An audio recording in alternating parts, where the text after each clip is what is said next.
ए हा बी च्या दुप्पट आहे, सी च्या निम्मेपट आहे. जर बी आणि सी यांच्या वयाची जरी 70 वर्ष असेल तर ए चे वय किती? आता पहा समीकरण. ए जो आहे ना तो बी च्या दुप्पट आहे, बी ची दुप्पट केली की ए भेटतो, हे एवढं समजा. पुन्हा ए हा सी च्या निम्मेपट आहे. ए जो आहे ना सी च्या निम्मेपट म्हणजे असं भागिले असं.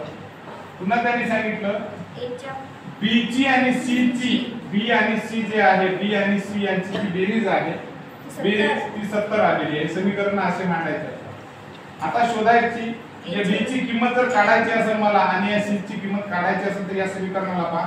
हे जे आहेत ना समीकरण तर यालाच नाही का आपल्याला नाही का करता येतं. काय करता येतं असतं, सोपी आयडिया करायची. काय करायचं आहे, याला आता ए ची किंमत आपल्याला इथे सापडली, बी ची किंमत काढायसाठी या ए ला 2 ने भागूया. ए भागिले 2 म्हणजे बी, हे बी इथं सापडला, त्या 2 ने इकडे भागितलं, बरोबर आहे. सी सापडण्यासाठी याने याला मल्टिप्लाय करायचं. 2a म्हणजे सी सापडला आपल्याला. सी ची बी ची सी ची व्हॅल्यू सापडली, बी ची सी ची व्हॅल्यू सापडली. तेव्हा इथं बी ची व्हॅल्यू काय दिली रे, a भागिले 2. सी ची व्हॅल्यू काय दिली रे बाळांनो, 2a बरोबर 70. 2a 70 ते बोल ना 70. आता याला काय करायचं, काय करायचं आहे आपल्याला याचं, ये एक ये याने याला त्रिपा गुणाकार बे दोन्ही 4a आणि भागाकारात काय राहणार आहे तुमचा 2 भागिला 70. आता ये 4a किती झाला 5a आणि याने याला मल्टिप्लाय केलं 7 2 14 140. a बरोबर 140 भागिला 5. 5 2 10 4 राहिले, 5 2 10 4 राहिले, 5 8 40 28 ए सापडला. आता त्याने विचारलं होतं एचं वय किती, तर एचं वय 28 वर्ष.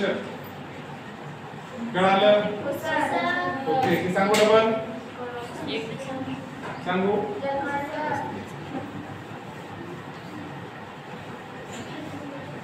समीकरण मांडण्याची पद्धत बघा. ए हा बी च्या दुप्पट आहे, इकडे बघा ए जो आहे तो बी च्या दुप्पट आहे, बी ची दुप्पट झाली की ए भेटला. पुन्हा सी ए जो आहे सी च्या निम्मेपट आहे. दुसरं समीकरण लिहिलं ए जो आहे तो सी च्या निम्मेपट आहे. तिसरं समीकरण सांगितलं बी आणि सी ची बेरीज, बेरीज म्हणजे प्लस, बी आणि सी ची बेरीज आली 70 वर्ष. आता आपल्याला काढायचं आहे बी कुठे आहे तर बी इथं आहे, सी कुठे आहे तर सी इथं आहे. या 2 ने याला भागायचं म्हणजे a भागिला 2 बरोबर b सापडला आपल्याला इथं. आणि या a ने इथं गुणायचं जाऊन a गुणिला 2 बरोबर c, तर 2a बरोबर c असं c ची किंमत b ची किंमत सापडली. b ची किंमत इथं टाकली a भागिला 2, c ची किंमत इथं 2a बरोबर 70. तिरपा गुणाकार करायचा, a जशाला तसा करायचा. बे दोन्ही 4a आणि भागाकारातला 2 जशाला तसा ठेवायचा. 70 आलं. हे 2a आणि 4a मिळून 5a झालं. 7 दोन्ही 14 आणि हे 0 140. आता a बरोबर 140 ला 5 ने भागितलं. 5 दोन्ही 10, इथं 4 उरले, 5 48. याची किंमत सापडली 28. कळलं?